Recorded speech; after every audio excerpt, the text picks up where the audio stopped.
Good evening, everyone. My name is Ryan Blazik. I'm with Environmental Support Division of Eagle, and I'm going to be the moderator for tonight's public meeting. And this is a public meeting for the Kalamazoo River Natural Resources Damage Assessment Restoration Plan. We have members of the Kalamazoo River Trustee Council on the line tonight, who will be our panelists, and we'll be talking about the restoration plan. But before we get started, I have some logistics to go through tonight.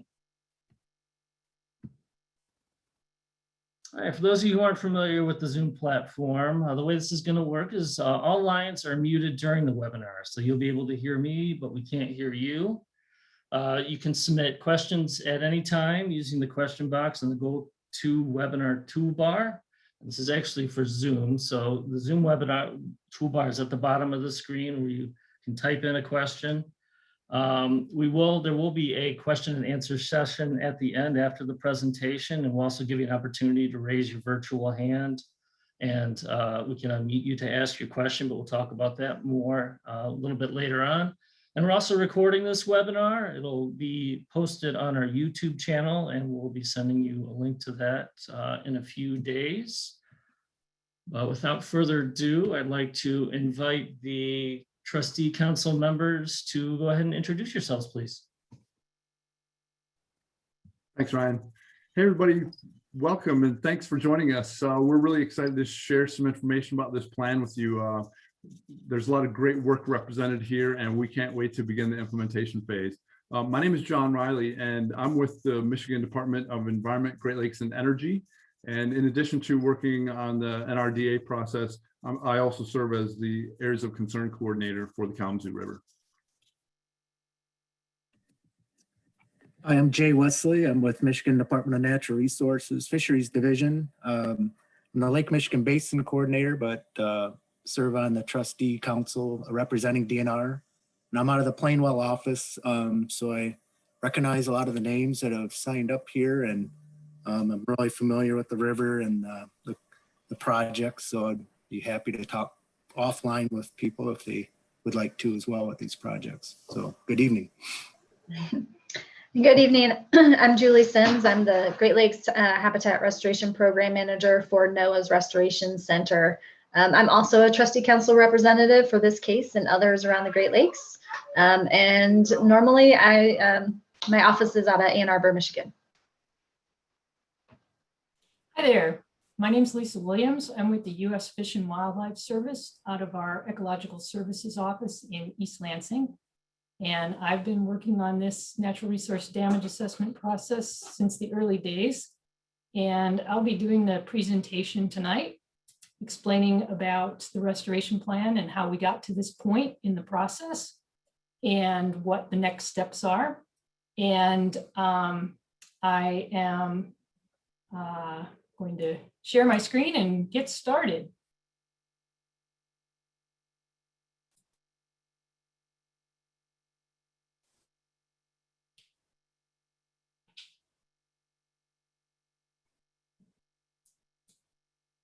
So tonight we're going to talk about just a little bit of background briefly about what this thing called NRDA is. And you've already gotten a little bit of introduction to the agencies that are the trustee representatives on this council, but we'll go over that. And then we'll get to the meat of the matter for tonight. What's the funding that's available for restoration right now? What projects are we proposing to implement with those available funds? How do you comment on the draft plan? And then since we have additional funds coming over time, how do you in the future propose additional new project ideas to be considered? So the representatives that are on this call tonight, the DNR, Eagle, Fish and Wildlife Service, and NOAA are also joined by the Michigan Department of Attorney General. And we represent the public under federal and state law to seek restoration of natural resources that have been injured by hazardous substances. And in the case of Kalamazoo River, as most of you probably already know, that primary hazardous substance of concern are PCBs, polychlorinated biphenyls. And natural resources under the laws that create NRDA authorities for us, that definition is quite broad. It includes land, fish, wildlife, other biota, even air, water, groundwater, drinking water supplies, and related resources. And the NRDA process itself has a couple of major steps. It starts when something bad happens, when a hazardous substance is released, pollution's released into the environment. And then what the trustees do while assessing injuries is to try and figure out what was injured, for how long, how badly, over how big an area. And then we look at what it would take to compensate for those losses over time. And our goal is to make the public whole. If things were injured over a long time to a great extent, then the restoration that results from the NRDA needs to also have a great deal of benefits over a long time. We try and match the amount of restoration with the amount of injury.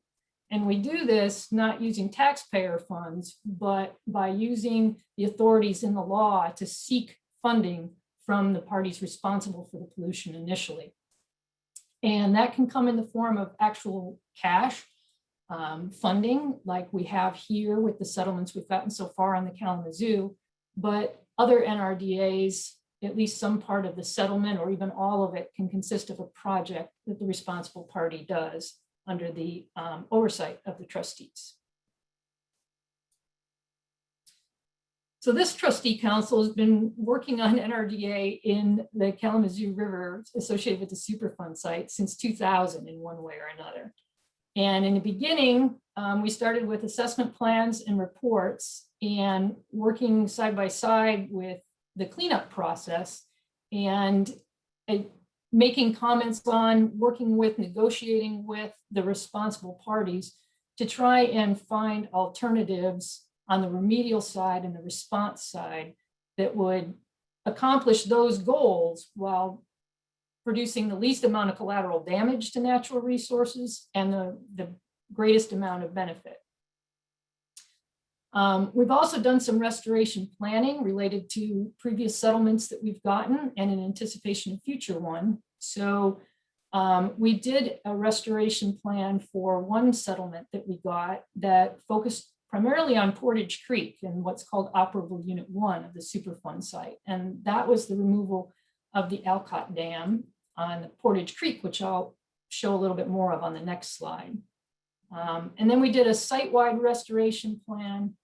And we've also provided some funding to help the city of Allegan visualize what a dam removal would look like there in order to help everybody get ready for when the remedial process gets down to Allegan and we start talking about addressing contaminated sediments in that area.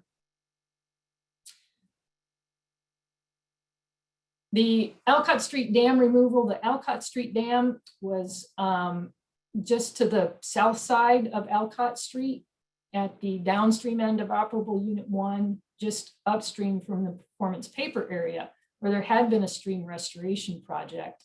But if you were to stand on that bridge on Alcott Street and look to the south, you would have seen this dam that had quite a bit of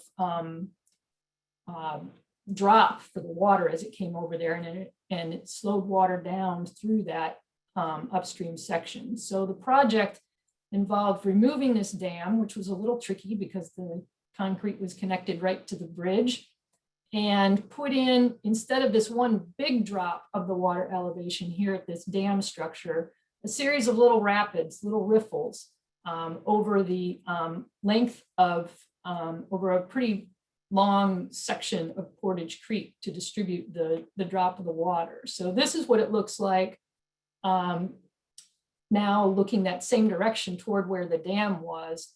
And as you get close, you can see that rocks have been placed to make these little rapids and riffles, make sure that the creek doesn't erode and fish can still pass up it. And there have been native species of plants established all along there.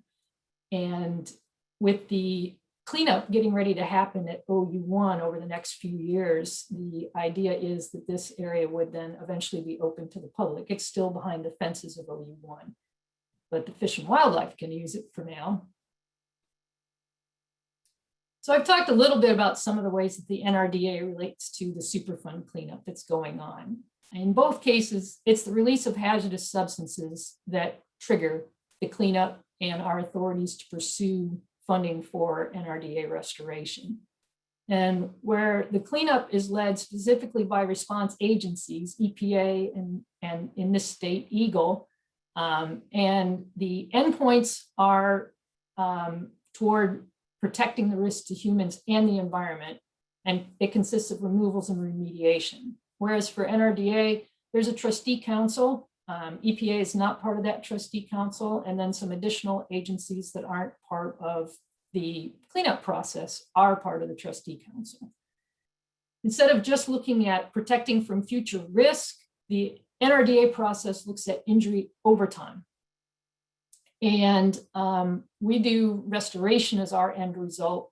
This is above and beyond what is done for the cleanup process to get things back to where they would have been had the release of hazardous substances not occurred, and to compensate for some of the losses over time or continuing losses because of the removal action itself. For example, if a landfill were created or if a bank was permanently put behind steel pilings or something like that. So at this site, we've been really successful in coordinating back and forth with the cleanup process. And the Alcott Dam project is an example of that, where there was a time-critical removal action done in that area early on. It made things clean enough for us to be able to do that project. But while we were designing it and planning it, we were still coordinating with EPA and part of their ongoing planning process for the final cleanup in that OU1 area. So we have reached settlements with several parties that were in bankruptcy, and we have approximately a little over $2 million left from those bankruptcies. And then in December of 2019, we were able to announce the settlement with NCR that's providing an additional $27 million toward NRDA. This doesn't conclude all the parties responsible for releases of PCBs into the river system. So there's potential for other settlements in the future. But for now, we're really focused on this leftover money from the first two bankruptcies and the recent settlement with NCR. And the NCR settlement provides a lot of funding and work on the response cleanup side.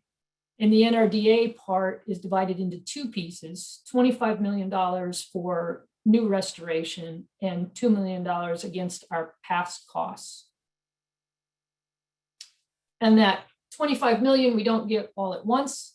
There's a $10 million payment that has been made, and we will be getting additional $2.1 to $2.4 million annual payments until the total amount is reached.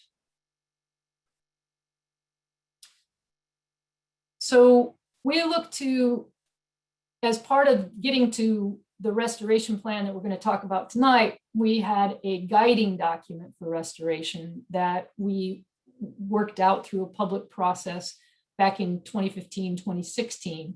And this is the programmatic restoration plan that talked about how we would select future restoration projects, and that we would come out and do a plan like we're doing today when we got close to selecting those projects to propose them to the public and get input. And having this document has helped us coordinate with proposed remedial actions and participate in negotiations with this document already in place. This document talked about a restoration planning boundary that was the size of the entire Kalamazoo watershed. Based on public input and our own criteria for NRDA, the focus when we look for projects, though, is things that are most beneficial to the natural resources that were impacted by the PCBs. So it focuses on that Portage Creek Kalamazoo River corridor, those projects get ranked more highly. It doesn't mean that a project off the direct corridors couldn't be selected, but those types of projects right along the river corridors tend to score better when we look at our criteria overall. So this is the document that we have out for public review and comment right now. We're calling it a draft supplemental restoration plan and environmental assessment. For ease of discussion tonight, I'm probably just going to refer to it as the restoration plan. It's draft in the sense that we're proposing 14 projects to do with this first $12 million that we have, 10 from NCR and 2 left over from the other bankruptcies. And we're going through seeking public input and comment before we would make a final decision. And so at that point, we would issue a final restoration plan. The environmental assessment part is where, under federal law, we need to look at the positive and negative impacts of proposed actions and their effect on the human environment. So in this plan, we're proposing restoration projects. It's based on the programmatic restoration plan. We use the same criteria in this plan that we proposed in that plan. We evaluate the impacts of the projects, and it's going to be available for public comment until May 14th. We announced the availability on April 12th. And I'll have another slide at the end that goes into more detail on how to do the public comments. But first, let's back up a little. How did we get to these 14 projects? Back when the NCR settlement was announced, we announced that we were making this restoration portal available. It was a place online where people could submit restoration project ideas. With a brief narrative justification, an idea of a budget cost estimate if they had it, and what sorts of benefits they thought those projects would provide to natural resources. And we had a later press release and reached out to stakeholders to let them know that we were going to close the first round of requests on March 18th of 2020. And during that time, we had a public meeting on January 13th of 2020, about 2 months before all of our lives changed. And so for many of you, that was the last time I actually saw you in person, was at that public meeting at the Kalamazoo Library. In that restoration portal, we had 83 entries. When we looked through those, there were some duplicates. There were some entries that had multiple, what we considered projects. And so we worked through those and screened them down till there were 54 projects that we reviewed in a lot more detail. We had a panel of reviewers. We used our 16 criteria that were in our programmatic restoration plan. And we did a rigorous process during the pandemic, which meant a lot of online meetings and learning how to share spreadsheets and see them all at the same time while we went through them. And the end result of this was a list of projects in rank order. And then we looked at how much money we had and what we thought the projects would cost, although the cost estimates were rougher on some projects than others, but we can deal with that. So we had, and I will show you a map shortly, but first, when we announced that we were selecting restoration ideas at that January 13th meeting, we also went through, based on the programmatic plan, which kinds of project types we would consider. And so just a reminder on that, here are the project types that we did consider, very consistent with what we said we would consider. So some of the major categories of projects that score really well, meet the NRDA purposes, are things that involve in-stream habitat restoration or stream bank restoration and increasing floodplain habitat areas. Also removing barriers to fish passage from things like undersized culverts or culverts that on their downstream end are perched way above the stream level, so fish can't jump up them. We don't have, we have a lot of species other than some sort of jumping salmon type. And obviously dams as barriers to fish passage. We also looked at projects that enhance native species and controlled invasive species. Usually those went along with ones that preserved, enhanced, or restored riparian and wetland habitats. And we also looked at restoration projects that also included benefits to recreational uses like fishing, wildlife viewing, and paddling. Likewise, back in January, we talked about which type of projects we would not consider. Our restoration planning boundaries were the watershed as a whole. So if a project was outside the watershed, we did not consider it. I don't know that we got any submittals like that anyway. If projects were located in the watershed but did not benefit the resources, the natural resources that we identified as injured, they weren't further considered. If a project solely focused on recreational uses without any ecological benefits, we didn't consider those kinds of projects. And if someone was already required to do something by statute, regulation, or some other requirement, like a mitigation project, we weren't going to use our settlement money to fund that. So we get into our criteria a little bit more specifically. A project had to be legal. Like I've talked about, it had to address the injury by hazardous substances, and it has to be possible. It has to be technically feasible. So we did a first level look at these screening criteria, and this was a pass-fail set of criteria. And for all the projects that passed this screening, and there were a lot of them, then we looked at the extent to which projects achieved the rest of the criteria. So this, instead of pass fail, these were sort of low, medium, and high in terms of meeting these different criteria. And some of these criteria were things like, is it on site? Is it a direct benefit to priority trust resources? Can we measure the benefits? Are there cost-effective, reliable methods for measuring these benefits and achieving these benefits? We didn't want it to be inconsistent with natural resource policies or other regional planning efforts.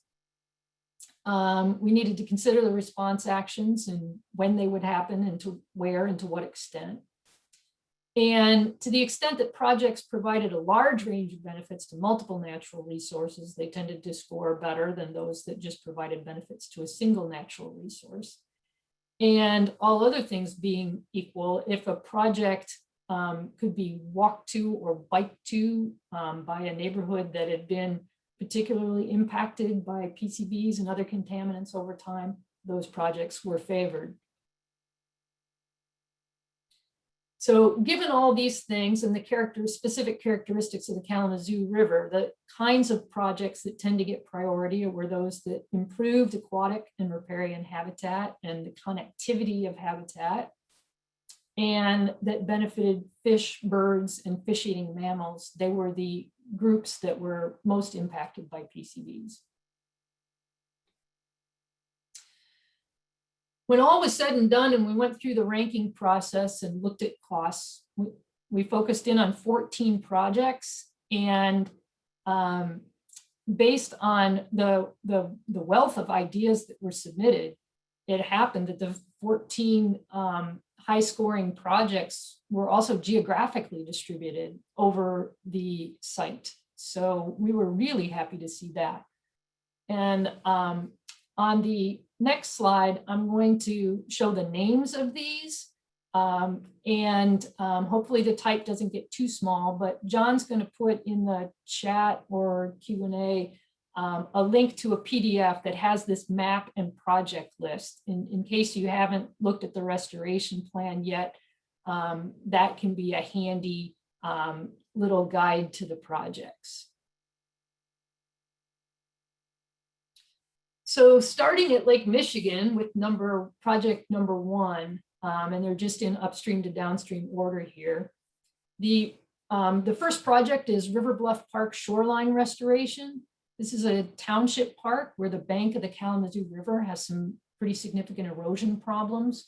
And so we're proposing to work on addressing those erosion problems, which will also improve people's ability to get near the river without causing further damage to the bank.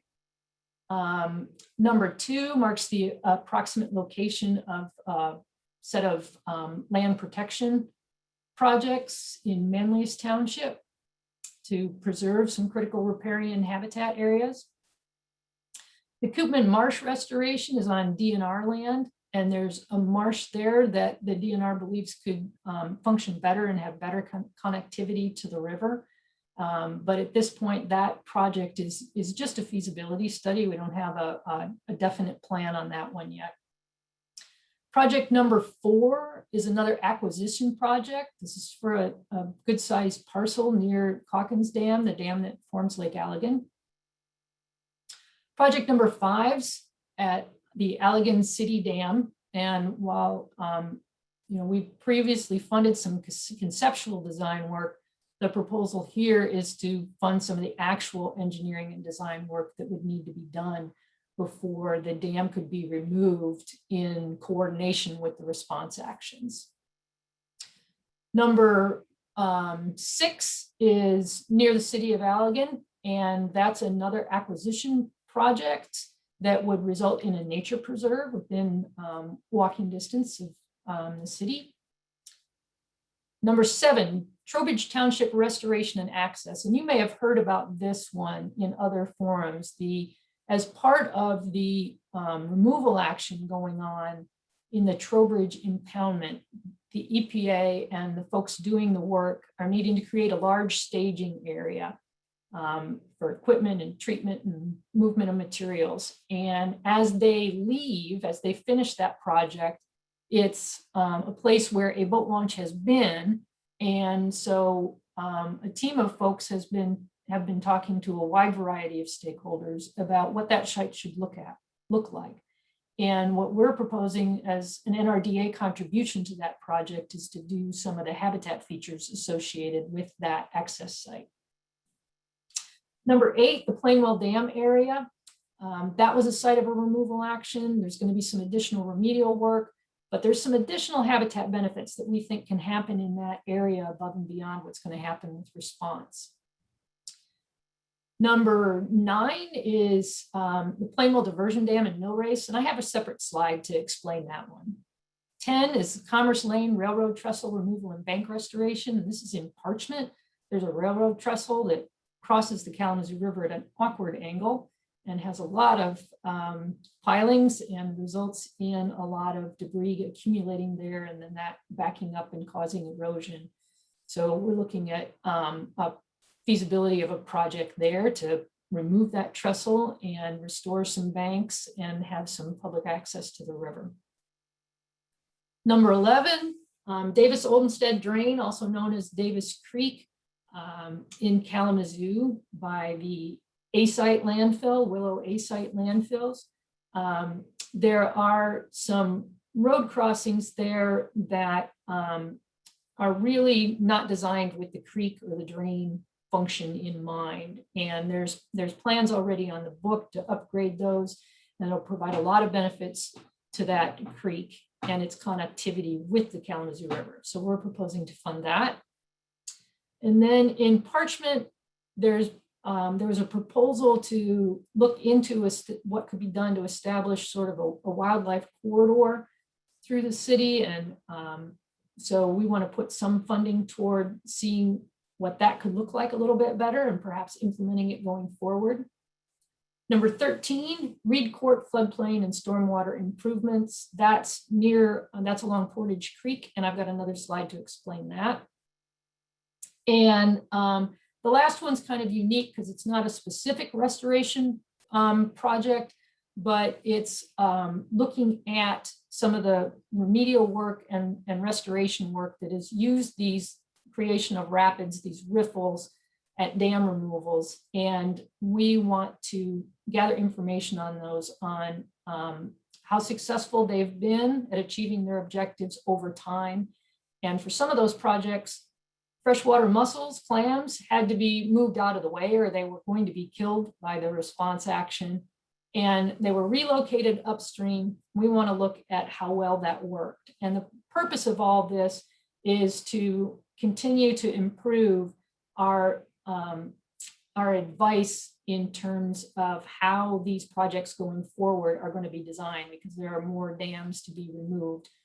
And so as to increase the benefits from those projects, hopefully without changing the cost much. So what this looks like overall, amongst the 14 projects, there are 3 that are specifically barrier removal projects. There are 10 that involve aquatic or riparian habitat restoration, 3 that are habitat conservation projects, moving things from private ownership to where there's public access.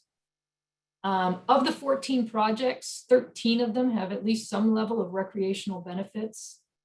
And then amongst the 14, 7 of them are ready to go implementation projects. 7 are either feasibility study or engineering and design projects, where we would first provide funding to design them better. And then if they still meet our criteria and there's still a cost-effective, feasible way to provide the benefits that we expected from those projects, then we would go ahead and fund the implementation of those. So in terms of understanding what barrier removals are, there are 3 of them on the list. And I'm going to focus in on one of those at Plainwell. So Plainwell, as the island city, becomes an island in part because of some diversion structures on the Kalamazoo River channel that make sure that plenty of water goes down through this mill race, and at one time enough water to run some hydro generation of power for the Plainwell mill. And this is what these diversion structures look like today. They're degrading, they are a hazard to paddlers, and they are a barrier to fish passage. And at the base of the mill race, it's hard to see a little bit from this photograph, but there's quite a drop in the level of the water all at one place. And so again, this is a project where we are going to pay for the engineering and design to see if instead of these 3 major structures, there can be a whole series of structures that are more like natural rapids that can allow the water level to change gradually, still have plenty of water in that mill race channel to keep Plainwell the island city and keep the recreational benefit of the parks along the creek that the mill race looks like through the city, but also have fish passage in the main stem of the Kalamazoo. So a lot of the projects involve increasing the quality of habitat. And I'm going to focus in on the Reed Court project, which is at number 12 or 13.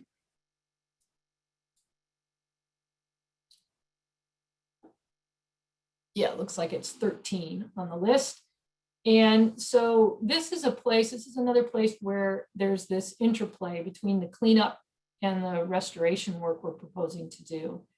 EPA did a removal action along Portage Creek a few years ago. One of the areas they cleaned up is this little area of floodplain that is north of Reed Avenue, along Reed Court, and north of Alcott. And in this area, there's a storm sewer that currently dumps right into Portage Creek. And what we're proposing to do, along with the city of Kalamazoo and other partners, is to redirect that storm sewer flow so that it has a chance to settle out over the floodplain, have less nitrogen, phosphorus, and suspended solids go directly into the creek, and then regrade some of the areas of this so that it's still a floodplain habitat, but it provides even greater flood capacity because the Portage Creek has very few places where it can flood currently. So there would be a walking trail up through the middle of it, and these little stormwater detention ponds to help give the water a chance to settle under moderate flow conditions, moderate to high flow conditions in these backwater areas.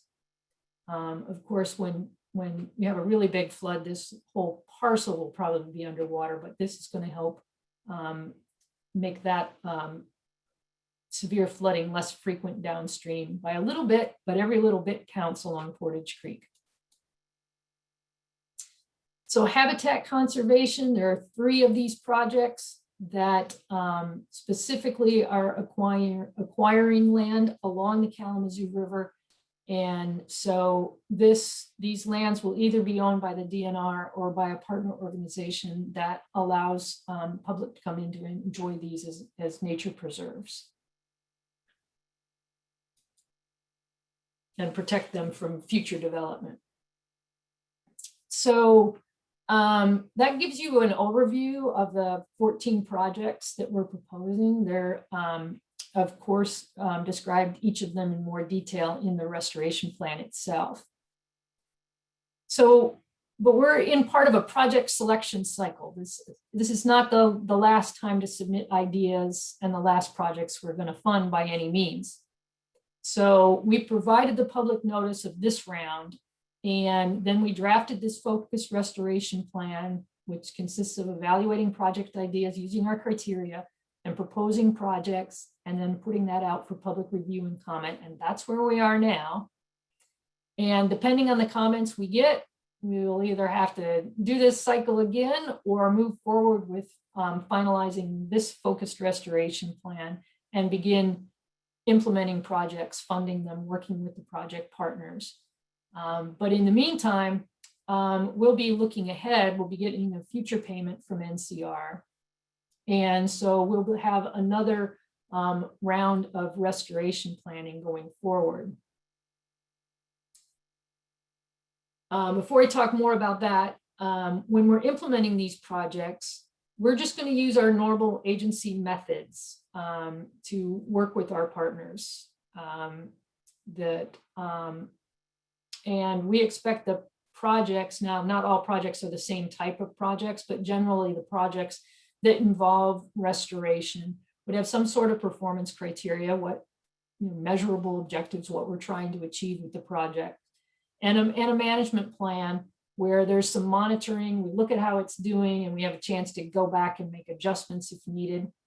We'll need to have some reporting, be able to document and share with the public how the projects are doing, and there needs to be some sort of plan for long-term care of the projects because we want these benefits to be provided over the long term. So since we are going to have another round, and we're thinking that probably it'll be about every 2 years or so that we'll be setting a new deadline for getting project ideas in. I thought I would just touch on how to propose a new restoration project idea. And so, like at that January public meeting at the Kalamazoo Library just before the pandemic started, here's a picture of the first part of the webpage that is called our Restoration Idea Portal. And I think John's going to put in the chat this URL so you don't have to scribble it down, or you can just do a web search on your favorite search engine for Kalamazoo River Restoration Portal, and it should pop up. And this is where you suggest an idea. And note here that you can either enter a new project, edit an existing project, or remove an existing project for consideration. So if you propose something that didn't get included in this first proposed list of 14, talk to us. Maybe it's still a strong contender for a next round, and you might be able to go in and edit it, bring it more up to date, or with a better understanding of what type of projects we're looking for, adjust the project in some way or another. Likewise, given the long time period this is going to run, If you've otherwise been able to complete your project or it's now no longer a great idea, it can be removed. So if you have a project idea, we're happy to talk to you. The 4 of us on the phone or on the webinar here are your first points of contact, and there'll be more information for us at the end. Like I mentioned, you can submit or update previous submissions at any time in the portal, even though we're only going to harvest them from the portal periodically. And we're anticipating this sort of 2-year cycle. So here's how to comment, and here's where the plan is available. It's on the Fish and Wildlife Services website, and the URL is here, and we'll make that so you can copy it from the chat as well. We announced its availability on April 12th. We're taking public comments until May 14th. A little bit, just a few days longer than the 30-day public comment period that's standard in the regulations, but why not leave it open till a Friday? And the instructions on how to submit comments are in the plan itself in section 1.71. And the easiest way for most folks to submit comments is going to be to email them, but that we also have a snail mail, regular US postal hard copy address, and that would come to me in East Lansing. And here's the go-to page with everyone's email addresses and phone numbers. Some of these phone numbers have changed since the January meeting, since some of us are not at our office phones anymore. And we're giving out our cell phones just to have direct access. And the URLs for each of the elements that I've talked about during the talk. And I will leave that up, but for a bit, but I think we are ready for questions and comments. All right. Yeah, thank you, Lisa. Thanks for the presentation, and to John for putting those URLs in the chat. And I appreciate everybody's patience. For those who have already put questions in or have their hand raised, I just want to go over a couple quick things before we start the Q&A session. I should mention Jim Ostrowski is also on the line with Environmental Support Division of Eagle, and he's going to be kind of helping out behind the scenes with some of the questions. And so if you have, and again, just to kind of go over this again, if you have a question you want to type in, there's basically 2 ways. You can type your question in the Q&A box at the bottom of the screen, and I'll read those aloud. And so the trustee representatives can answer those. Or you're welcome to raise your hand using the Zoom toolbar at the bottom of the screen. And we do have some people on the phone. So if you're on the phone, you can still raise your hand by pressing #2. That's #2. You can, if you're on the phone, you can raise your virtual hand. And then what we'll do, if you have your hand raised, we're just going to go in order. We'll call your name. And if you're on the phone, we'll call the last 4 digits of your phone number. And then we'll unmute you, and then you can unmute yourself to say your comment or ask a question. We just ask that you try to keep it to 3 minutes to be cognizant of time. Make sure everybody has a chance to make a comment. So with that, we'll go ahead and we'll get started with the Q&A. Okay, so I guess starting with a question in the chat or in the question and answer box. Will the slide deck be made available? I think that's referring to your PowerPoint presentation. Yes, the PowerPoint will go up on the Fish and Wildlife Service website within a couple of days. So probably by Tuesday or Wednesday next week. Okay, gotcha.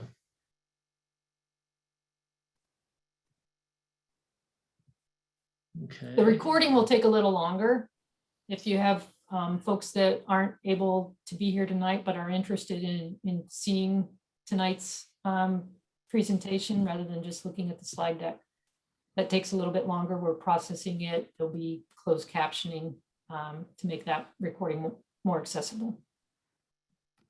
Yep, that should be a few days down the line, and yeah, well, we can send out the YouTube address of where that is going to be posted. And that's also going to be on your website, Lisa, on the Fish and Wildlife. Yeah, Service. I would plan to link to that.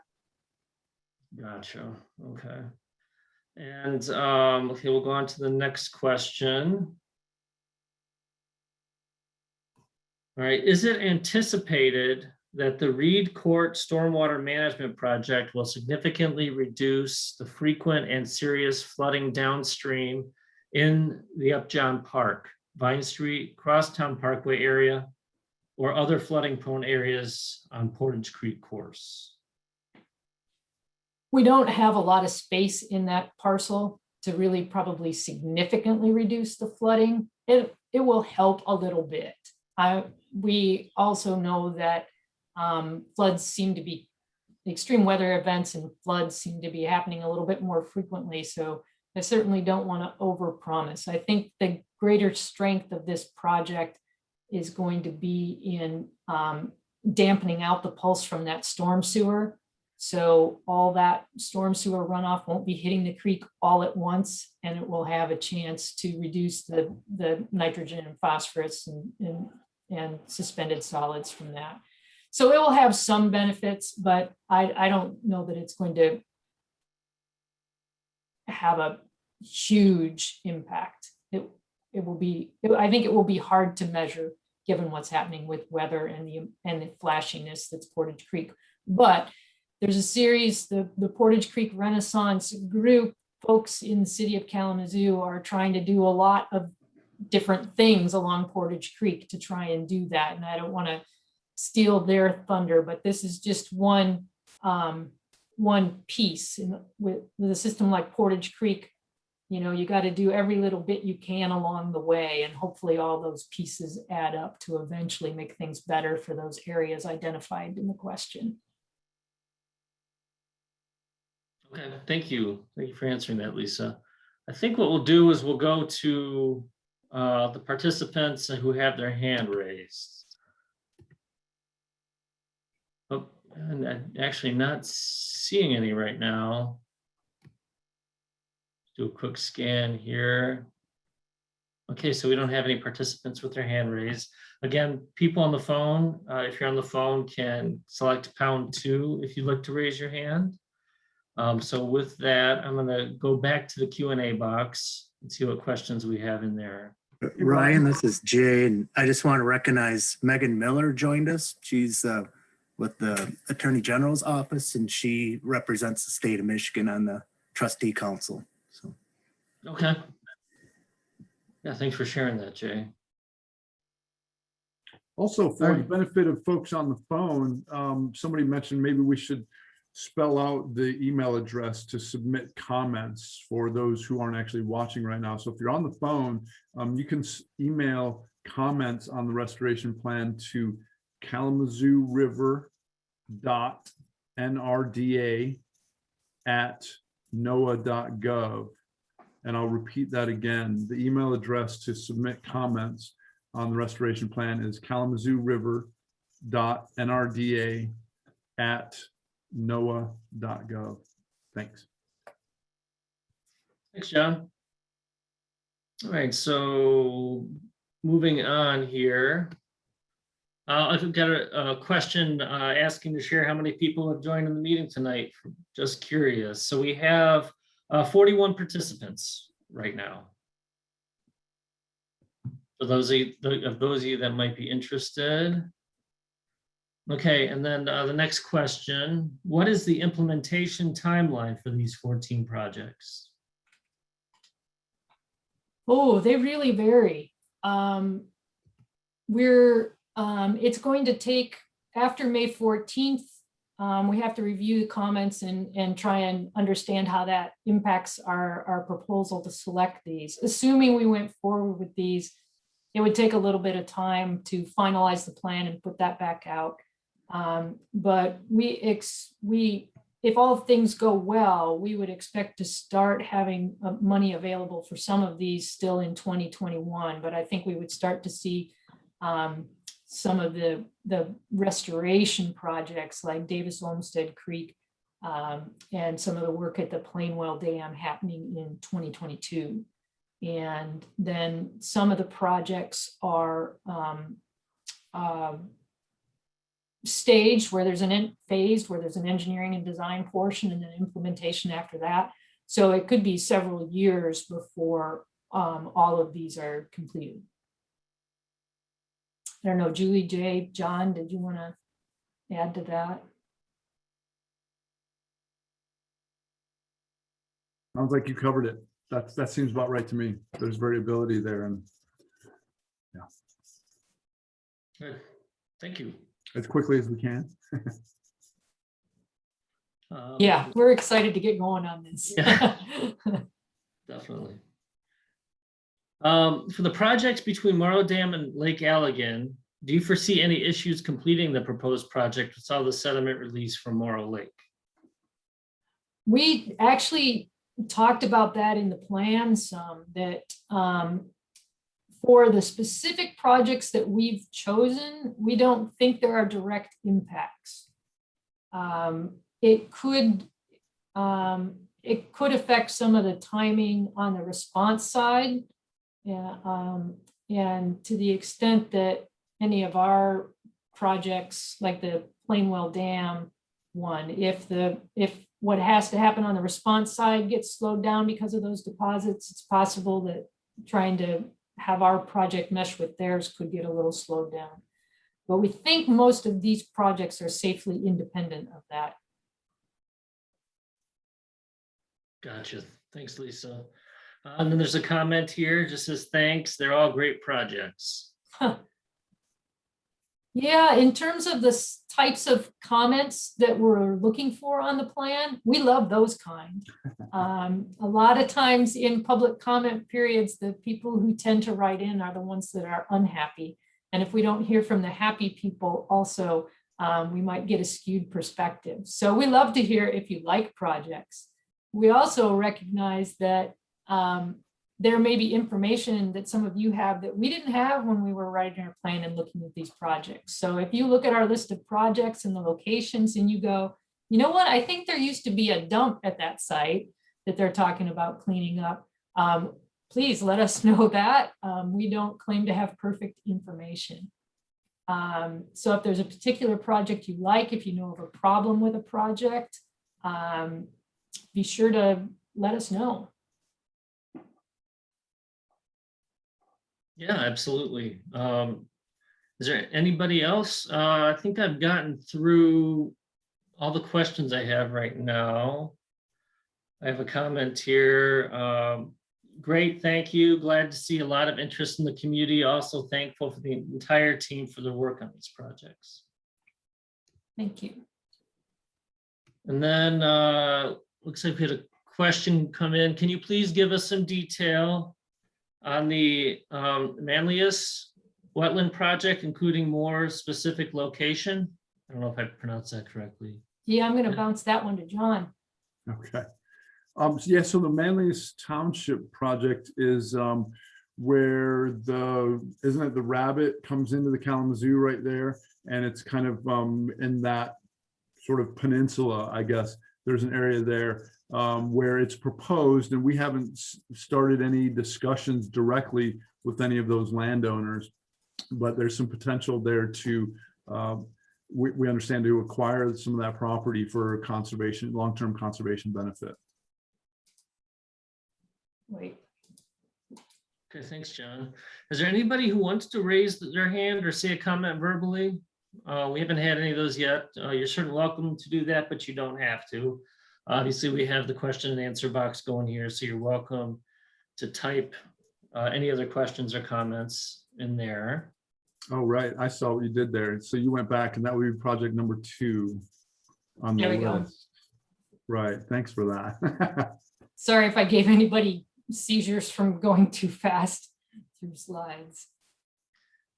But I guess while we're waiting to see if we have other people calling in or raising their hand, is there anything that else that you would like to relay or mention about the projects?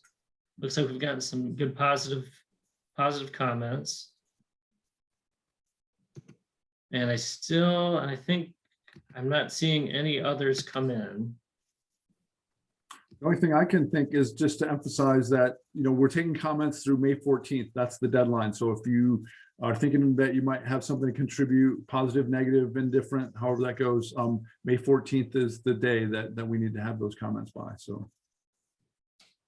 Yeah, and maybe, maybe Lisa, you could go back to the slide with the comment instructions for Sure. people to take a look at, as we start to wrap up here. And then maybe we could read off that email again. Got a question. When will the money start to flow? Well, if things go well getting through the restoration plan, we're thinking late this summer, early fall.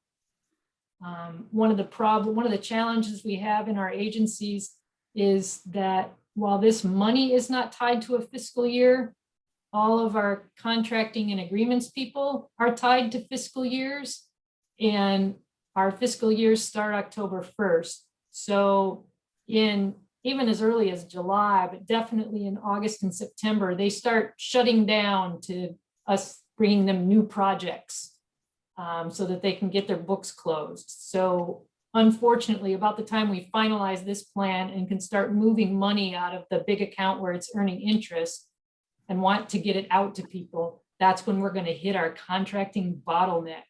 So while we'd love to say money could be flowing in August, it's really probably going to be the fall.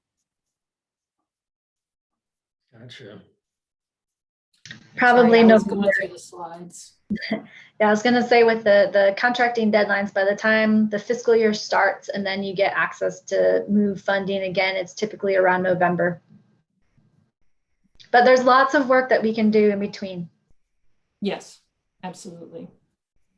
And then I just had another one come in. If it all goes well, would there be an RFP, and where would they be listed, or how would the trustees reach out to those that may implement projects? This, it would be, an RFP would be project specific. So we would, if a project required contractors or other folks' involvement, that it would be very specific to that project, and it would be through normal contracting announcements for the state, or if we move money through to a city or a township, and they might be announcing something through their normal contracting mechanisms. But there won't be another broad RFP from the trustees about these projects. Okay, yeah, thanks, Lisa. And then I guess a note from Jim, I don't know if this was mentioned or not, I might have missed it. We'll send a follow-up email to all the attendees with the links that have been shared. So we'll include that with the information that we send out. Oh, great, thanks. So we've got for those on the phone, we've got the slide up about commenting and also where it's available. So it's available on the web at www.fws, like Fish Wildlife Service.gov/midwest/ES/NRDA/Kalamazoo River. And the comments are submitted to an email address that says follows: Kalamazoo River, all run together, no punctuation, Kalamazoo River, period, NRDA at, the symbol at, NOAA.gov.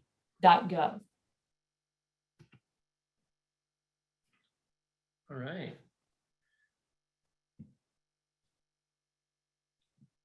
I am not seeing any other, oh, here we go. Would invasive species management, i.e. Phragmites control and Ottawa marsh, fall into this type of project funding? That could be a project idea that could be submitted for a future round. one of the challenges with something that is just invasive species control, like for Phragmites, is that it has to be repeated over and over and over to maintain the benefits. So depending on the specifics, it may or may not compete well with other projects, but it's certainly one that would be considered, would pass the screening criteria. It could be a possibility, particularly if it's an area encroaching some really sensitive species that are a high priority for us to protect. Okay, got another comment here. Oh, I just lost it. It just says, thank you, trustees. You're welcome. Well, as it seems like questions are petering out, if really don't hesitate to email or call any of the four of us if you have additional questions or just want to talk about something. It doesn't have to be through the, I mean, if you want something officially in the comments, which we would include in our final restoration plan and address them. If you want to just talk about something without having submitted a comment for the record, feel free to call us or email us, and we'll get back to you as soon as we can. And I want to thank you all for taking time with us this evening to listen to what we have to say. And for those of you who have already commented, we've seen some of those coming in. Thank you. Those are helpful. And Jay, Julie, John, something more to add for this evening? Just like to thank you, Lisa and Ryan and Jim for helping us out here, and just offer that as hopefully this pandemic goes away, that I offer, if you want to meet in the field, maybe late summer, and check out some of these sites, or if you have other project ideas, I would love to meet you at the river and check things out. Boy, does that sound good. Hey, well, thanks, everyone. We'll end this public meeting tonight then, and just keep an eye out for that follow-up email, and I hope everybody has a great evening. Thanks very much. Thank you. Thank you. Hi, everyone.